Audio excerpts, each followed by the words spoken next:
Go ahead. Mic check, 1 2 1 2. Mic check, 1 2 1 2. Mic check. We in the building. Tax Tuesdays. We calling this Tax Tuesdays going forward. I don't know if going forward, but I'm excited because my guy Mitch, Money Making Mitch, in the building. We have been offline, online, been talking about tax wealth secrets for a long time. During the show, people are always asking tax questions, LLC questions. Jay Witt, what up? Classic Slim, welcome. D Full, welcome. Head Turners, Chicago, welcome. Boss Lady, welcome.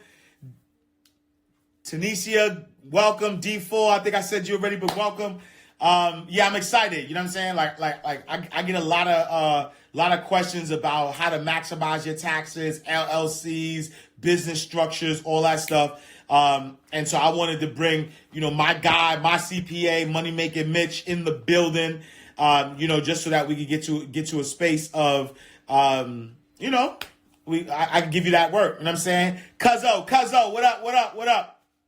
So we gonna talk. I see my guy in the building, so we gonna request him. And so if y'all want to start too, if y'all got any, let me see if this thing is not letting me. All right, if y'all got any tax questions, make sure y'all definitely put them in the box as well. But let's see if my guy is in the building.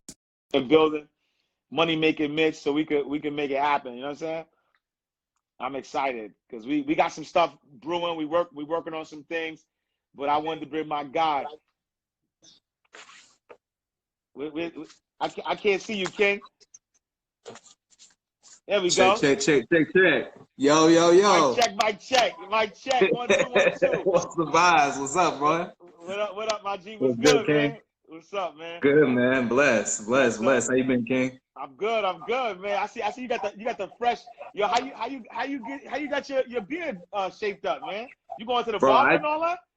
No. So I actually, funny enough, man, back in the day in high school and college, man, I used to do my own cut, so I picked it up, and then once I started making some money, I started going back to the barber. But with this quarantine or whatever, I still, it's kind of like riding a bike. You know what I mean? It kind of messed up a couple of times, but. Yeah, I gotta learn because the first time I tried to grow my beard, I tried to shape it up myself, and I wound up cutting it, and I had to cut my whole hair off and then start over again. So I'm not touching it this time. This time I'm gonna let it wolf out, and then when I'm gonna find me a barber to shape me up. You know what I'm saying?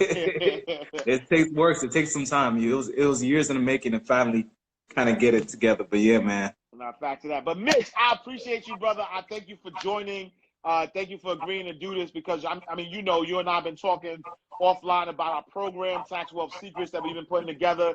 But I've been getting a lot of questions. So I do the show, the Ash Cash show, every Monday through Friday, 8 a.m. to 9 a.m. And number one, every time I get questions, it's always about LLCs. It's always about tax questions. It's always about like how to structure their business and things of that nature. So I said, who better than my guy, Money Making Mitch? To bring on so we can have some of these conversations. And so I guess just to start, before we jump into questions or whatever the case may be, just to start, tell the people a little bit about you. Who's Michel Valbrun? You know what I'm saying? Who's Money Making Mitch, man? Talk to me.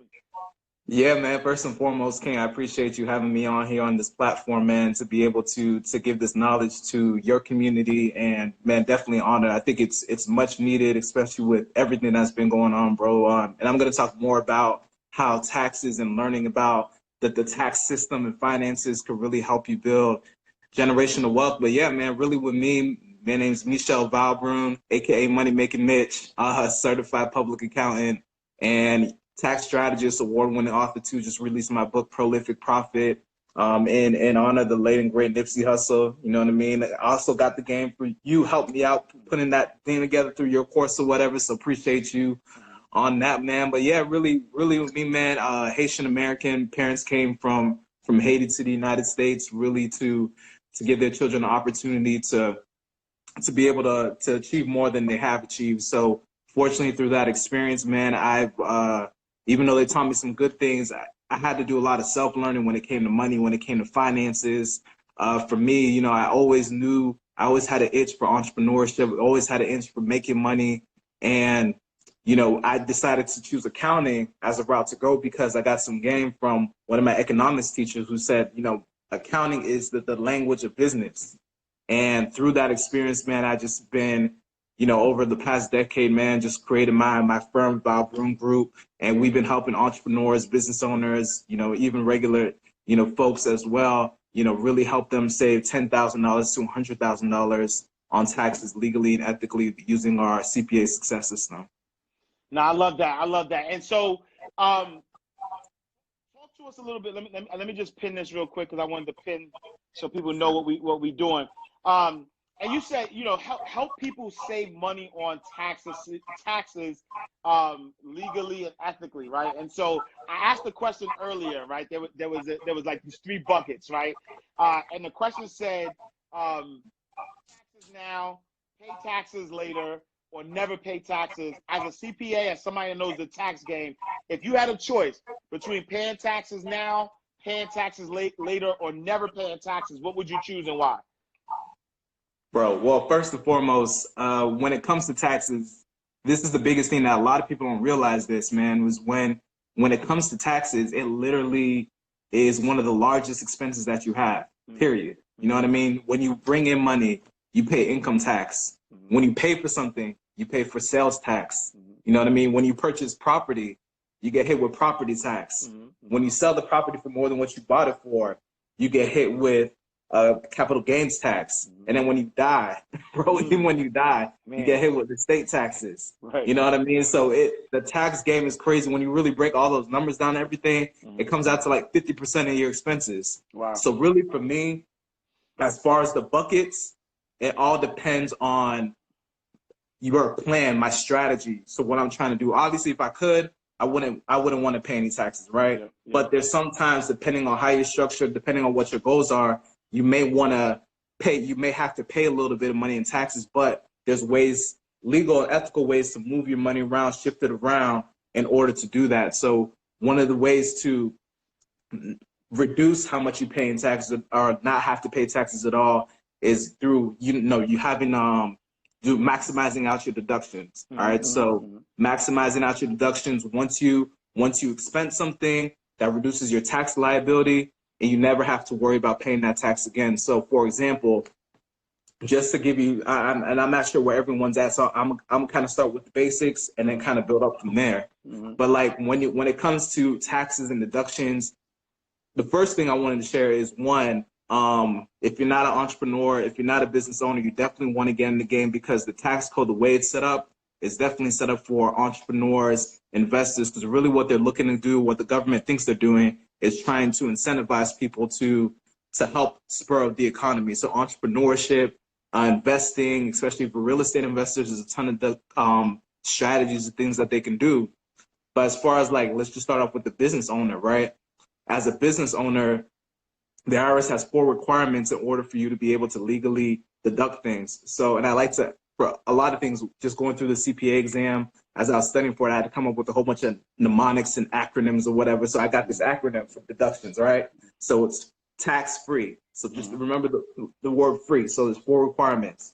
The first one is the deduction needs to be for business. All right. So anything that's related for your business, it needs to make sense for your business. So for example, if you are a consultant, all right, so one of the things that you probably may have to do is get, computer, office supplies, maybe an office chair, those kind of things. So it needs to be for your business.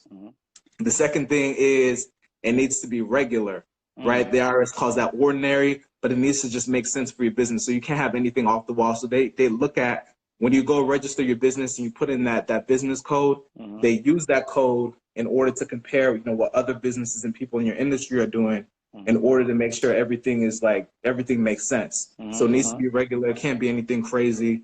The second part of that is it needs to be pretty much, they want to keep it essential. So it needs to be something that you really, really do need for the business. Again, nothing crazy. And the last piece is, and this one's a little bit of a stretch, but I call it extravagant less. The government says it can't be extravagant. So basically, you don't want to, if you for example, like for business meals, if you have a meeting with the individual and you guys are talking business, and sometimes you could even do this with your spouse too. If your spouse is with your business, and that's another wealth building strategy, you got your spouse in the business of working with you, and you guys are having dinner, as you usually do, but you guys are talking business, that could be an opportunity for you to get a deduction. Right. But, a regular meal, a meal typically for two people, $50, $100, so it can't be like a $2,000 meal. They're gonna start looking at you crazy. Right. So you kind of want to stay in those guidelines when it comes to deductions. And the next part is legal entity structure. So that's huge. That's huge. And what a lot of people don't understand with the legal entities is, one, there's a tax entity and there's a legal entity, all right? So the LLC, that's considered like a legal entity. So there's like no tax impact, all right? So just because you have an LLC, it doesn't impact your taxes in any kind of way. What they're looking at, what the IRS is looking at, is whether you're a sole proprietorship, partnership, S Corp, C Corp, those are the tax entities. And depending on where you're at with your business, depending on what you're trying to do, what kind of industry, it all depends. But it has some different tax advantages. So wait, let me slow you down real quick, right? So you said so LLC, right? So all of the different entities or structures, right? LLC, sole proprietorship, partnership, S Corp, C Corp. Out of all of those, LLC has no tax implications. Explain that to me real quick, because I know a lot of people who get into business automatically jump at the LLC, but explain why does the LLC not have any tax implications? Yeah, the LLC is literally, so what it stands for is limited liability company. All right, so the LLC is literally just, it's more of a legal entity to protect your assets. So what you want to do, and the reason why so many people jump into the LLC, which is honestly, it's not a bad thing when you first start off, but the great thing with the LLC is, and you don't need an LLC to start off, but I do recommend you get an LLC, right? At least starting off, or depending on, just generally speaking, right? But with the LLC, what it does is it separates your personal assets from your business assets, all right? So basically, let's say for whatever reason, if someone were to come after your business, come to try to sue you, the LLC separates your business and your personal, so they can only come after your business, but they can't come after your personal. Your personal asset is your house, your car, your checking account, savings account, all those things, your retirement save, all that kind of stuff, they can come after if you don't have the LLC stuff. But that's what the LLC does. It just provides a separate entity. Actually, for taxes, they call it, and you may see that they call the LLC a disregarded entity, because for tax purposes, it's disregarded. Like they don't even recognize it. Right. So that's what's going on with the LLC. And so what happens is that, because I've heard the term pass-through taxes, right? So the LLC makes the money, and the taxes are passed through your personal. Is that correct? Yes and no. So you have, with the dope thing about LLCs is you have that legal entity structure, and then the tax entities is what determines whether it's passed through or not.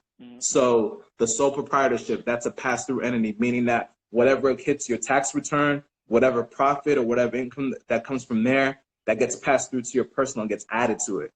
And then you have the S Corp as well that does that. You have the partnership that does that.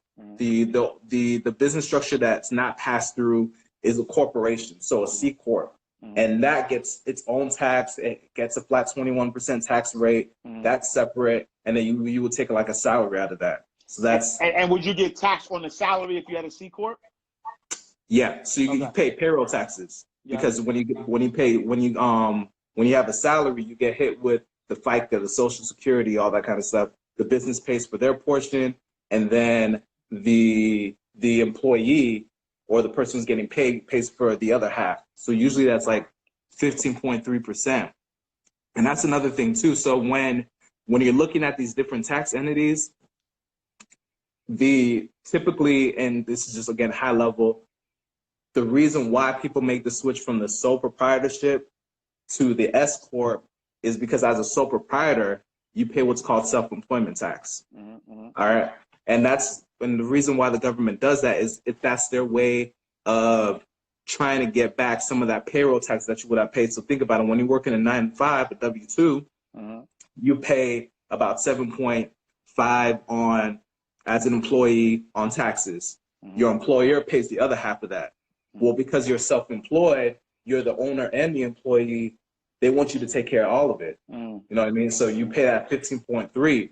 So the strategy, and that's another thing with legal entities, the strategy is to switch over to an S Corp because the S Corp allows you to avoid paying that self-employment tax, that whole 15.3 on the total profit of the business. Now, with the S Corp, you only get hit with that payroll tax when you pay yourself a salary. That's one of the conditions. So if you want to switch over to S Corp, you can't just say, okay, I'm not paying myself any salary, so I'm not going to pay any taxes. It doesn't work like that. They want you to pay yourself a little bit. They call it like a reasonable compensation. So they want you to come up with a number that's reasonable for like where you're at in your business, the kind of work that you do, whatever. There's a process that you can go to figure that out. And then that's what you get taxed on. So that's kind of the play right there with the S Corp. And that's literally, and think about it too, it doesn't really cost you anything to do. That's like, it's not necessarily money coming out your pocket. You're literally just checking a box, filling out some forms, and you get switched over in order to do that. Now, it does cost a little bit more, to get the taxes done or whatever, because it's a little bit more complex or whatever. So I typically, when people want to make that switch, typically you want to make sure that your business has about like $50,000 in profit. That's kind of like that break-even point. So where it makes sense, because then you have to you got to put yourself on payroll. You got to pay a little bit more in taxes. You got to make sure your books are up to date too. They really look at it. But the dope thing about S Corps is they actually get audited less. Okay. So they get audited, I think, want to say at least 5 times less, maybe even more than that, maybe even 10 times less than like a LLC sole prop, because those are easier to set up. So people just throw things on there, try to get some losses and reduce their income that way. But the S Corp, you know what I mean? They don't really nitpick as much on the S Corps as much. Yeah. All right. So Budget Treasurer says, so to start out doing business, should a beginner start off with an LLC or S Corp if you're not making much starting off, under 5K? Oh, yeah. I would say LLC all the way, Queen. Yep. Okay. Because, but remember that the LLC, going back to it, LLC is going to be that legal entity structure. So again, it doesn't impact you from a tax perspective. It's just that giving you the separation. And then this is another thing too with the LLC. You can be an LLC taxed as an S Corp. Okay. So you can get the benefits of the LLC and then be taxed as an S Corp. Instead of like sometimes what you can do, so you have 2 options with the S Corp. You can be a straight up full out S Corp, which I don't recommend because there's a whole bunch of requirements you need to meet. You have to fill out certain paperwork. You got to do this. It's a whole bunch of admin stuff that you need to do. With the LLC, you should not everyone.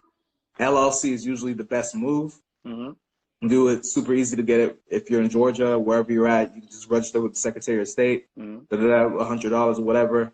And then what's it called? You could either decide. You could either, if you're making, again, that profit is under 50,000, I would say stick with the LLC sole prop, maybe the LLC, partnership if you got more than one person in the business. And then once you start scaling up, once you start moving up, then, you can start, it really makes an impact to switch over and get LLC taxed as an S Corp. All right. So Elegant Eleanor says, if I'm an independent contractor and no taxes are taken out of my pay, how do I calculate what I should be putting aside for taxes each month? Great question. Yeah, that's a great question. So going back to it, as an independent contractor, you're going to get hit with that self-employment tax on the profit of your business. All right. So one of the things I recommend doing, and this is just good, even like good money management in general, like you always want to put money aside every month for 1 for your business and then 2 for taxes. I would say, just really without knowing your situation in too much detail, I'd say put away 20%, 30%, you know what I mean? Depending on how much, I would say, to be on the conservative side, I would say put away 30. Yeah. put away 30. You're probably not going to need all the 30, especially if you're writing things off and your business showing as a loss. And a lot of and it's cool. A lot of people starting off too with their business. A lot of people are taking losses on the business, so don't feel any kind of way. That's normal. The IRS expects that. I know there's a lot of people out there talking about, well, if I record too many losses, the IRS is going to come after me. That's not necessarily the case. The reason why they're coming after people is, if your business and if it looks like you have a hobby, then that's probably why they're going to come after you. But I think, if you could I would say 3 years. If you start having more losses after 3 years or whatever, then you kind of and you're not really growing the business, then it may look a little bit funny. But yeah, that's my answer on that. No, I love it. All right, so Yeah. MD, Mr. D. Lofton says, if you have an LLC for the purpose of only using it to get business credit cards, do you have to pay taxes on anything if the LLC technically hasn't made any money or lost any money? Yeah. So really, that's an interesting scenario. Yeah. No, so you get hit with taxes on income. So if your business is showing as a loss, then you wouldn't have there wouldn't be income for them to tax. I would say too, you just want to be careful, right? Because again, if you're showing losses or whatever, they're going to be like, what's really the purpose of this business entity? And really going back to a hobby versus a business. So I just want to make this distinction too. So the IRS is very particular about people turning their hobbies into businesses, meaning that, they know that people are doing things or whatever. Let's say you like golfing or whatever, right? And you may want to start deducting some of your golf expenses. You know what I mean? So you can write things off, and then two, so you could maybe take some of those losses or whatever, move them over to your business. But one of the requirements, or one of the things that the IRS wants you to do in order to be able to claim these deductions is you need to have a business. And the way they define that business is you want to be in the business for profit. So if you are in the pursuit of making a profit, then they're cool with that.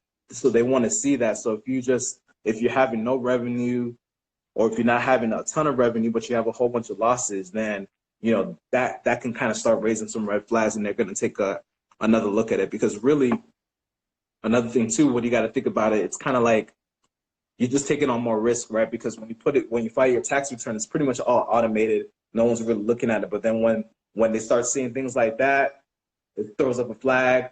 A real person starts looking at it and be like, "No, this looks funny. What's going on here?" I would say chill on that a little bit. And what's a good amount of profit? Meaning that, let's say you have an LLC, and you made $1,000 in profit for the year. Like, does the IRS expect you to, like, do they scrutinize that way, right? Let's say for the first few years you took losses, but then you made $1,000, and the next year you made $2,000, and then you go make $1,000. Do they care about the amount of profit, or as long as it's profit? Yeah, as long as it's profit, as long as it's showing that you're in the pursuit of making money. So again, it's just more of making sure that they don't want people to turn their personal expenses into business expenses for the sake of reducing their taxes. But if you got a business, and some businesses, I mean, they may be at $1,000 or whatever the case is, for the profit. They're cool with that. It's just making sure that I'll give you an example. So let's say, I'm trying to think. So let's say that your business does 100,000, and then you have like $1,000 profit. You know what I mean? Then it depends. It really depends on the nature of the business, but it may look funny that you have $100,000, you spent 99,000, or you just keep having losses consistently. You know what I mean? Especially with this year, whatever, a whole bunch. They probably expect for people to have losses, so they're not gonna. I don't think they're gonna really come after people like that heavy this year. But just something to consider. I would say, 3 years is when it's kind of like pushing it. 5 years, you probably have between 3 to 5 years before it starts looking like doesn't start looking right. All right, cool. We got But again, and listen, there's a court case out there of this guy. I think he was taking losses for like 20 years straight 20 like losses every year. Wow. And the IRS is just like, bro, this is not a real business, though. Yep. And what he was the reason why he won the case is because he showed them his business plan. He's like, look, I had the business plan. These were the numbers. These were the projections. I didn't hit them. Hey, you know what I mean? And it showed that he put in the effort. He was trying to make a profit, or at least he had the documentation to show that he was trying to make the profit. And they're just like, they kind of just, drop the case or whatever. Wow. So if you could show that you are truly making an effort to make profit, then, they can't really come after you for that. Dope.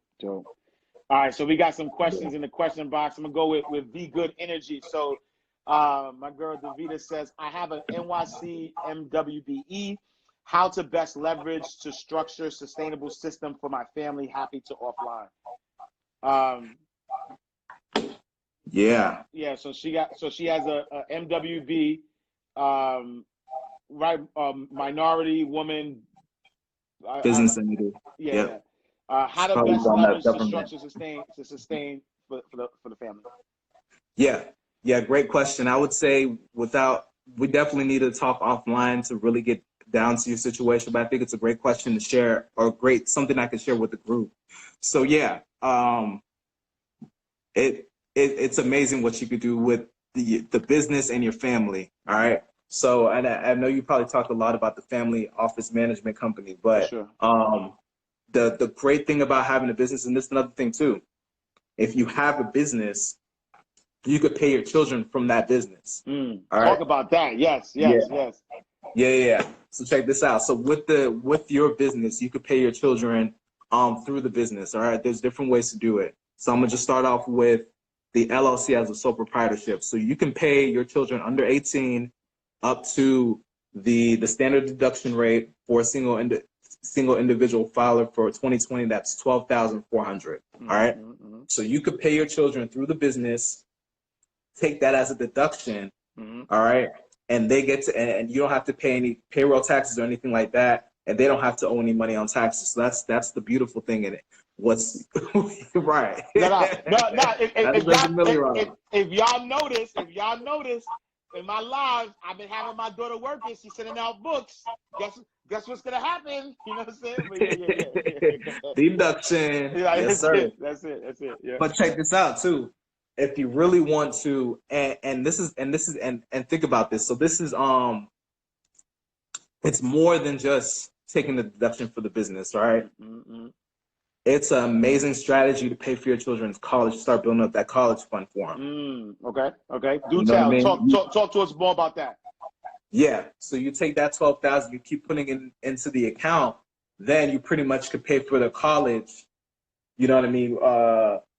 Pretty much by taking deductions, so you actually save money on taxes, and then you can go ahead and take that money and they can use it for the business. Now, there's a couple things that they got to do though, in order to do that. So you got to make sure that your child has a separate account. So it can't be the same account. So the reason why people get in trouble with that is because, they try to say, oh yeah, try to show that they paid their children, but then they put it back in their account, try to take the money. So it needs to be separate. So there needs to be an agreement between you and your kid, like, yo, this money right here, this is what you're going to be using it for. So you gotta understand your relationship with your child. So, and another thing that people do with that too is you could buy, like, they buy their children's cards through that system, get them gifts or whatever the case is, and it's an allowance. And guess what? Your child, especially as an entrepreneur, and I already know with your situation, your kid is already in the business anyways. Absolutely. Whether you're having a conversation with them, they could even be on your board. Like if you have a board of directors, they could be a board, and that's a great way for you to educate your child on personal finances and how to manage money and how to start, really becoming an entrepreneur. So that's a beautiful thing. And a couple of things about that too with the children. There's no minimum age on that. All right. So I got a 5-year-old, so I can start putting my 5-year-old to work. You could put your 5-year-old to work, but check this out though. There's a couple things. So With the 5-year-old though, it needs to make sense for the age. All right. So you can't have your 5-year-old, you can't say that your 5-year-old is out there doing construction work or anything crazy. You know what I mean? He's just And stuffing then envelopes with books. That's it. yeah, stuffing all of those books, doing something light, you can do that. But remember too, it has to match with one of the things that you got to do is you got to write down the hours, you got to write down the rate, and you got to write down what they're doing. So if they're stuffing envelopes at 5, you may not be able to max them out at 12,400. You know what I mean? So you kind of though he's worth it. I can't pay him 12,000 a year to stuff envelopes. I'm joking. He might check this out. He might be worth it, but they're gonna compare, and you can go on like salary.com or whatever and see what's the rate. How much do people who stuff envelopes make or whatever? It might be a minimum wage job. It may not be a 200 an hour job. So you know what I mean. So you just again you want to be reasonable, and you kind of want to. They're always comparing and seeing, okay, what makes sense out there. But and there's no, you can do that, and there's no limit to the amount of kids that you can do that with too. All right, so that's one thing. Yeah. If the kid is over 18, what you're gonna want to do is you're gonna have to set them up on some 1099. So like that's like, and the 1099, if you don't know, that's like the W-2 version for a contractor or whatever. So you pay them out as a contractor, whatever, and that's the way you can do it now. Because they're a contractor, they're going to be responsible, one, for their own taxes, so they may have to pay self-employment taxes. But, if you have it set up in a way to where, either they're taking deductions or whatever the case is, it may balance out, it may make it worth it or whatever. And plus, they get the standard deduction too anyways. So if you pay them like $12,500 or whatever, they can take the deduction and it could reduce and kind of balance things out a little bit for them. Okay, dope. So, because Joyce asked that because she has a 21-year-old, so that's the answer to her question. So that was good. Okay, good. Good. Yeah. Cool. All right. So what else we have? We got Melody14U says, just joining. Have you talked about investment clubs and how to start one? Thoughts on that? On investment clubs? Investment clubs, we haven't. I'm trying to understand as far as investment clubs, what you mean for. Yeah, I think, and I don't know if that's in your wheelhouse, because I do have somebody that I work with that does help people start investment clubs where they kind of like pool their money together to be able to invest together. You know what I'm saying? So I don't know if the question and Mello, let me know, but I don't know if the question is about tax implications. Is there a good structure to set up? So if you're doing an investment club with a bunch of people, let's say I take 10 people from my neighborhood and I start this investment club, should it be an LLC? Like what's the right structure to set that up in? Yeah, so that's a good question. And so really with the investment club, I'll give you a real life example. Yeah. So me and my homeboys, we're actually we're investing in real estate out here in Atlanta, right? So it's about 8 of us in the group or whatever. We're structured as an LLC. Going back to the LLC is cool because again it separates you and the business, and then we have it set up as a partnership. It's an equal equity partnership. So the profits or whatever from the business is going to be split up evenly. So from a tax perspective, there's going to be a couple things. If you're set up as a partnership, you're going to have to fill out someone's going to have to be responsible for filling out that partnership return. All right. So it's almost like its own separate return. And then out of that partnership return, it's going to have your profits, and then it's going to split out and give everyone what's called like a K1 to pay everyone out. So that's from a tax perspective, I think. I don't know if I answered your question, Queen, but that from a tax perspective, that's what I can share with you, at least for now, on the investment club. But hit me up, DM me. I'm on here, so happy to help. All right, dope. All right, cool. So then we got let's see. We got Empowered Defense says, I took money out from my 401k to grow it myself to day trade. Is it 90 days that have to be put it back to avoid income tax? Yeah, so it's 60 days to borrow it. Now I know with COVID, they did loosen up the requirements a little bit. Yeah. So a couple of things. So with the 401k, I believe that you can actually, then there's a way to do, you can actually borrow and not have to pay. I don't think you have to pay taxes, or you have up to, I think, 3 years now to put it back. So again, I'm not a fan of just taking money out from the retirement account and doing that, but I think I'm scared to say that that's the exact thing, but I know they did loosen it up. But historically, it has been 60 days. Now they're letting you for up to 3 years because they know that everyone's had experienced some financial hardships, and I think that's one of the requirements. So you have to show that you have financial hardships to do that, and then you could put it back that way. But so, I would say be careful, right? Because you said you took out the money from the 401k to do day trading. I know people who make a lot of money in day trading, but I also know people who lose money day trading. So make sure you know what you're doing. Like, don't just, you know what I mean? Just don't take that out. So I appreciate that. I thought you said daycare. Nah. Yeah, day trading. Okay. I think she said day trading. Let me see. Yes, she did say day trading. Yeah. She said day trading. Be careful. You know what I'm saying? Be careful.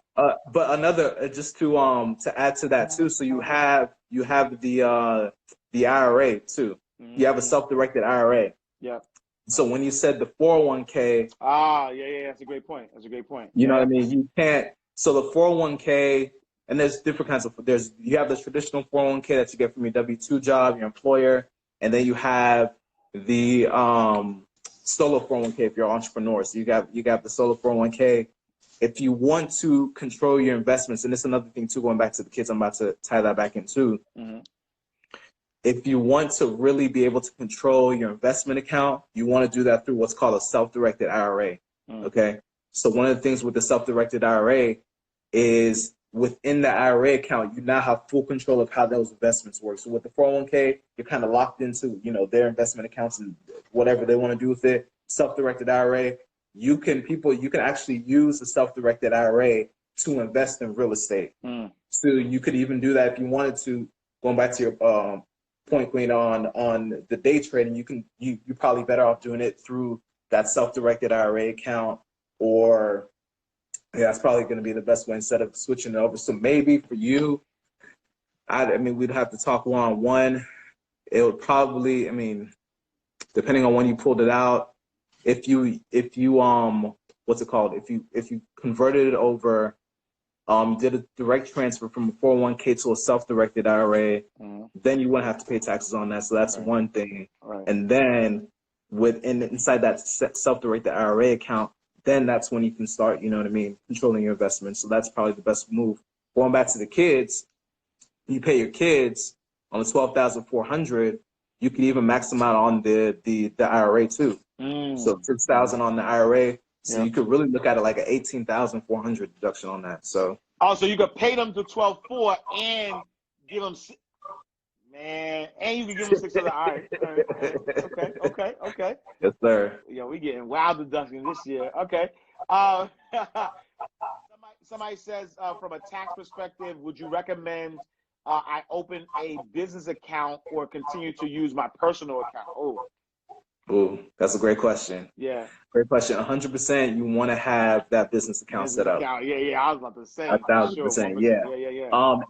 And matter of fact, that's actually a requirement in order to really maintain that LLC status, because, again, going back to what the IRS is doing, you're a personal individual, and then you're a business. Your business is almost its own entity. So you guys know, like, if you don't know, with your business, you can have what's called an EIN, right? So that's pretty much the business's social security number. So you want to make sure that's separate. And one of the things that protects you and calling the business separate is it has its own separate account. Income from the business stays in that account. Expenses from that business stays out in the account. And the transactions just stay in there. Once you start commingling funds or whatever, what's going to happen is going back to in the event that you can get, in the event that you might get sued, the court can say, well, I don't know. I mean, this business is not really separate from you. Right. because you got this money going back and forth or whatever. So we'll take everything. So Right. now business can't protect you anymore, and that's called piercing the corporate veil. Yeah. So you want to make sure that's separate. So that 100%, 1,000%. Yeah. Yeah. All right, let's see. So Refined G23 says, is it advantageous to invest in a Roth IRA in order to save money for a house down payment? Yeah. So with the going back, it depends. So with the Roth, so you have the traditional retirement account, then you have the Roth. So just to make the quick distinction on those. So with the traditional is pre-tax, meaning that you don't pay any taxes on it, and it goes straight to that account. Mm-hmm. And then you start getting taxed when you start pulling that money out. Okay, if once you start pulling it out after your retirement age, if you pull it out before then you're gonna start getting hit with taxes. Mm-hmm. So that's number one. With the Roth, it's after tax, and then you could put money into it, and then it grows. It's after tax, so you already paid taxes on it. You put the money in there, and then it can grow tax free. I mean, if you really wanted to use that as a down payment, I wouldn't recommend it because, again, going to the conversation of assets and liabilities. You know what I mean? To me, having a home is incredible. I think it's important to have ownership, but the house may not necessarily. You could make some money from equity or whatever, but that retirement account is going to be an account that continues to grow, compound interest, tax free. So you kind of just want to. You know what I mean? You kind of just want to leave it there. Set it and forget it. No, for sure. Yeah. All right, let's see. What else? All right, we got let's see. So Jay Witt one says, I have a real estate LLC and I also do Uber and Postmark from time to time. Where do I start tax-wise, getting organized, and how do I set it up? Is the rest of that? Yeah. That's a great question. All right, so that brings up a couple things. So with one, first and foremost, congrats on the real estate LLCs. That's major. And actually, the LLCs are usually the best structure for real estate businesses. So just to quickly, so you have two different things going on with taxes, right? So you have operation or active kind of income. All right, so you kind of want to keep those. You want to have that. That's where you're going to have your LLC. That's where you're going to have your sole proprietor, maybe the S corp, maybe on that side. If it makes sense with the profit, and then on the other side of that, you're just going to have your investment income. So you want to keep that in an LLC, whatever. To put real estate in an S corp doesn't make a ton of sense. But going back to everything else that you have going on, you really want to kind of to keep everything organized. Going back to that business code, because real estate and Uber and Postmates or Postmark, I think are different businesses from the real estate. You're probably going to want to have to set up another LLC to keep that separate, because it's two different businesses. One's an investment business, the other one's more like ride sharing, delivery type services. And I think if you wanted to, I think you may be able to get away with putting the Uber and the Postmarks in one business entity. And then in that case, though, because you have those two business entities now, you're gonna have to come up with another business account to set up, which is, it's fine. It's not hard. It's not a lot of work to do it, but you want to have. So you're gonna end up having two tax returns on that. Okay. Dope. Appreciate that.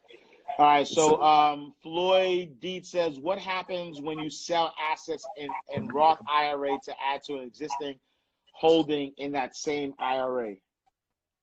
So what happens when you sell assets in a Roth IRA to add to an existing holding in that same Roth IRA? I mean, that's not a taxable event, so I don't think nothing happens, right? Yeah, I don't think it would. Yeah, I can't. I'm trying to think. Because like if somebody has a Roth IRA and let's say they had a mutual fund in that Roth IRA and they sold that asset to buy something else, S&P, index fund or whatever within the same IRA, there really isn't, there isn't a taxable event because they didn't take the money outside of the IRA. It was what I'm it's nothing. Yeah. Yeah. So yeah, I mean, I'm not a CPA, but I can answer that. Like that, it's not a taxable event. All right, let's see. So Empowered Defense says, I have both a self-directed IRA and a work 401k. I lost money in the work 401k, so I took it to grow it myself, and it almost doubled. LOL. All right, so that's just like Hey. you know what I'm saying? We got a Millie Rock. Throw your, you know what I mean? Throw your hearts for that. Throw your hearts for that. Cool. And shout out to Power Defense too. Her book is I got her book too. She has an amazing book. She teaches women on self defense. So definitely check that out too. That's dope. that's major. Yeah, especially with what that recent news that happened recently with that queen that recently passed away. Yeah. For sure. Sorry. All right, cool. I think that's all the questions. If y'all got more questions, definitely, put them in the question box or ask them in the comment. But talk to us. What we got like, because IG kicks us out immediately at 1 hour, like so. And I want to make sure I save this. But what are some other tax wealth secrets that people need to know in order to maximize their personal wealth, but then also their business wealth as well? Yeah, there's let's see, I'm trying to think about what else. You could, retirement is a big one. So going back, we talked a little bit about retirement. That's going to be major for you. I did want to share a little bit quickly on the importance, or just really as far as, I'm trying to think. So as far as I'll just kind of give you high level deductions on what most self-employed entrepreneurs can take or whatever. So making sure, so a couple of things with your home office. Mm-hmm. So you got, if you're an entrepreneur, business owner, there's what's called the home office deduction. All right. So with the home office deduction, what the IRS allows you to do is, if you have space within your home and you use it exclusively for business, and you use it exclusively for that space exclusively for your business, you can deduct a portion of your home expenses from that. So the way it works is, you have the square footage of that office space, you divide it by the total square footage of the home, and then there's certain taxable expenses that you can allocate some of that towards. So you have your mortgage interest, you have your property taxes, you have some utilities that you can expense towards that. So that's going to be another key on there. You have mileage. That's another one that you can really blow that out. I believe the rate this year is 58 cents. Mm-hmm. So pretty much for every mile that you use as you're traveling for business purposes, you want to make sure that you're recording that, and you're able to deduct it as well. So there's a couple of apps out there for you to use. There's an app out there called Mile IQ. That's going to be a good one for you to use. QuickBooks also does it as well. So you definitely want to take advantage of that. I'm trying to think about what else. Oh, going back to the kids thing. All right. So I don't want people to get in trouble and hemmed up on the kids thing. So if you have the S Corp, now it's a different game. All right. So for my S Corp owners out there, if you have children under 18, you want to pay them out. That's really when you need to set up. So going back to that deduction I told you about with the children, the $12,400, that's for sole proprietorships, all right? But if you have the S Corp, it's a little bit different. With the sole proprietorship, with the S Corp, you need to set up a separate entity, business entity, all right? And that's when you want to start looking at what's called the home office management company, all right? Mm-hmm. So that's when it's literally a business entity designed in order to handle administrative type work for the business, all right? So that's what you want to do. You want to pay from that business. You want to pay the family office management company, and then pay your children out through that. So that's kind of the way to finesse it, and the way to do it the right way, so you don't have to have issues with taxes from that perspective. Okay. Dope. Yes, I think we got another question that says, what IRA can you buy real estate in? Right, and so I'm assuming, it's a self-directed IRA, but I'll let you answer that. Yeah, it will have to be a self-directed IRA. So you would have to, that's really something that you probably need to get with a financial advisor on to set that up. But yeah, you need to set up like a self-directed IRA in order to do that. All right. I see Jay the Investor says, I have a property that I'm going to flip under my holding LLC. Would it be considered as a dealer now? I don't know. I'm not sure, but I could share a couple of things about real estate though, as far as making flips. So, you know, with real estate, you have different ways that you can make money in real estate, right? So you have your rehabs, you have your buy and holds, you have your rental properties, all that kind of stuff. So when you're flipping, wholesaling as well, that's the IRS considers that you're gonna get hit with taxes on that once you make that flip.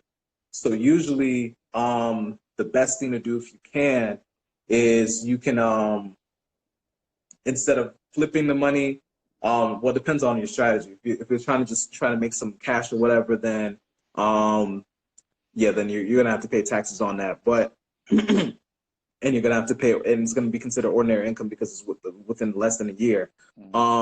But if you hold it and then you flip it, that could be considered a capital gain, and so that's going to reduce your tax liability. But another thing too, as a real estate investor, there's a strategy called the 1031 exchange. All right, so this is kind of getting like really technical now, but you have with the 1031 exchange, in order to, and it depends on your real estate strategy or whatever. So everyone's at different stages or whatever. But let's say you buy some property, and then you hold on to that property, you have tenants, they're renting it out or whatever the case is. And then when you sell it, that would create a taxable event. But one of the things that you can do is instead of cashing it out, you take that gain and you reinvest it into another property. And you keep scaling up your portfolio that way. So a lot of times you can start off with a single family, boom, you get some equity on that. You take that, put it into a duplex, boom, you take that, put in a quadplex, boom, you take that, put in a multi-unit family apartment, or whatever the case is. Now there's timing on it. So I believe it's 45 days to identify the property and 180 days to execute on the transaction. But, you know, that's kind of something that you want to think about. That's like more of like a long-term strategy. But a lot of times people pay a whole bunch of taxes on it because they don't know about that beforehand. So then when they try to make the move on the property, and then they like, they didn't know, and they have to pay a whole bunch of taxes on that. So that's something to keep in mind for the real estate investors out there. That's game right there. That's game. All right, yes, cool. I think we're good. Let me see if we got any other questions. Yeah, I think we're good with the questions. We got like 5 minutes left. But yeah, so I mean, so you know, tell the people. I know that you and I are working on a program together, so we got something dropping really soon, some tax wealth secrets. So stay tuned for that. But you have stuff that you have. If somebody wanted to get in contact with you, if they wanted to hire you, like what's the best way people could reach out to you? Yeah. So definitely you can hit me up. Obviously on Instagram, Michel Valbrun. So definitely follow me. Feel free to hit me up there. Shoot me a DM if you have any of those direct questions. Depending on your situation, how complex it is, we may have to jump on a call. But I do free consultations, so I'm definitely, I try to give as much information to the people as possible. Obviously, if it requires me to spend more time, more digging, that's when obviously I ask for a fee. But really, yeah, you can hit me up there. Valbrun Group, so VALBRUN group.com. That's my website. You can also find me at michelvalbrun.com. YouTube, Michel Valbrun as well. So Michel Valbrun all over the place. I'm on YouTube, Facebook. Go read that book, Prolific Profit. Prolific Profit. So Prolific Profit, yes, sir. So yes, sir. Prolific Profit, How Successful Businesses Maximize Profits and Dominate the Market, award-winning book. I dropped it actually on MLK Day this year, so January 2020. Super proud of that book. Literally, it's funny going back to not sure. I don't know if I told you a story. I think I may have told you a story, but basically with that book, it was crazy. I was in LA, literally, and it was actually Nipsey Hussle's birthday. And I realized it was Nipsey Hussle's birthday. I was in LA, mind you, I didn't even realize it. So I pull up and go over to the mural that they have of him, and I look up and I see the word tat. I see the Prolific tatted above his eyebrow, and I was just like, yo, it just like literally the title for the book came, and I was a huge Nipsey fan, man, just to hear how he passed and you know how he's talking about generational wealth and buying the block and all. Just he had a whole bunch of positive messages, man. So it really inspired me to come up with the book. And literally, I talk about a whole bunch of things. I give a whole bunch of game on taxes. I talk about, again, how to maximize your profits, accounting, all that kind of stuff. So definitely check that out. Amazon, prolificprofit.com. Actually, I'm doing a special. So if you go on prolificprofit.com, I'm actually giving away the book for free. You just got to pay for shipping. So definitely check that out there. So yes, sir. Nice. And then I think we got room for one more question because somebody, my guy Sinclair, my guy Jay Sinclair says, I made an unprofitable fitness company, part owner of an internet company. Any tax implications? I don't know, my guy Sinclair. I made an unprofitable fitness company, part owner of an internet company. Any tax implications? Yeah, we got to jump on the phone, King. Yo, Sinclair, but you gotta you might have to clarify, you know what I'm saying? Because me not know, brethren. Me not know. I don't know. Yeah. That's all right, cool. All right. So I guess that's it. So Michel Valbrun, you know what I'm saying? Money Making Mitch in the building. Make sure you go to michelvalbrun.com. Make sure you get the book, Prolific Profit. Yes, sir. Let me know. We might be able to do these every Tuesday, Tax Tuesdays. I don't know yet. We don't know. Maybe. Right. Limited space in the question box. But no, I appreciate you, yo, Mitch. Thank you so much for coming through. No doubt. Again, like I said, Mitch and I are working on a program that we're gonna launch together. So stay tuned for that. We may come back next Tuesday. Maybe we'll do Tax Tuesdays, answer your questions. But tell a friend. I'm gonna definitely save this live so you guys can have it. So yeah, appreciate you, yo, Mitch. I'm gonna holler at you. Yo, everybody, y'all be safe. Y'all, good night. I love y'all, and then we'll see y'all next time. Peace, y'all. Appreciate you. Peace.